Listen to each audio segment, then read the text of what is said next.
So guys welcome to my new blog. आज हामी चाहिँ भेज मोमो बनाउन गइरहेका छौँ।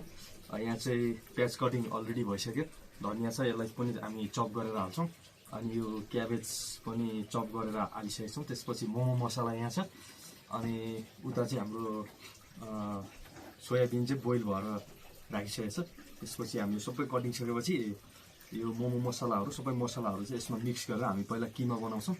त्यसपछि अनि मैदालाई आटा मुछेर हामी त्यसको चाहिँ आज भेज मोमो बनाउन गइरहेका छौँ है त। तपाईँलाई हामी अन्तिमसम्म देखाउनेछौँ, हेरिदिनु होला। ओके,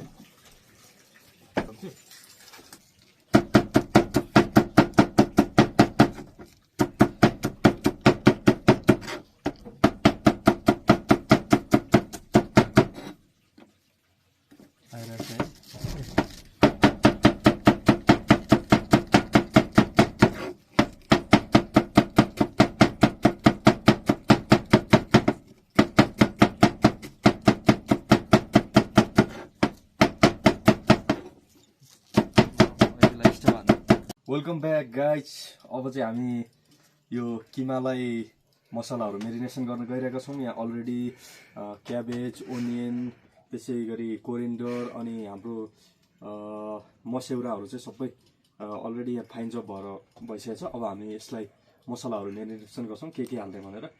सबभन्दा पहिला हामीले यसको आवश्यकता अनुसार नुन हाल्छौँ है।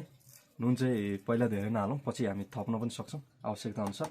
अनि त्यसपछि यहाँ छ हाम्रो धनियाको धुलो छ। मसला धेरै पनि नहालौँ, एकदम लाइट क्वालिटीको बनाऊँ है। अनि हामीसँग जिन्जर गार्लिक पेस्ट भएको भए चाहिँ एकदम बेस्ट हुन्थ्यो, तर त्यो छैन। त्यसको ठाउँमा चाहिँ यो जिन्जरको मात्रै धुलो छ अलिकति, त्यो पनि थोरै एड गर्न सकिन्छ टेस्टको लागि। पेस्ट भएको भए अति बेस्ट हुन्थ्यो होइन, पेस्ट छैन, त्यो भएकोले हामीले यो राख्यौँ। अनि त्यसपछि अब जिराको धुलो पनि राख्न सकिन्छ। अघि धनियाको राखेको थियौँ हामीले, यो पनि धेरै नहालौँ, आवश्यकता अनुसार थोरै ठिक्क मात्रै। त्यसपछि अब बाँकी रह्यो मोमो मसला चाहिँ हामीले हाल्नै पर्ने हुन्छ। मोमो मसला हालिसकेपछि यो धेरै हाल्यो भने फेरि यसले टेस्टै अलिक कस्तो गर्छ। अनि त्यसपछि हामीले तोरीको तेल चाहिँ तातो बनाएको थियौँ, यो अलिकति तातो नै रहेछ है। तोरीको तेल तताइसकेपछि यसलाई सर्लक्कै माथिबाट सट्टै हालिदिउँ।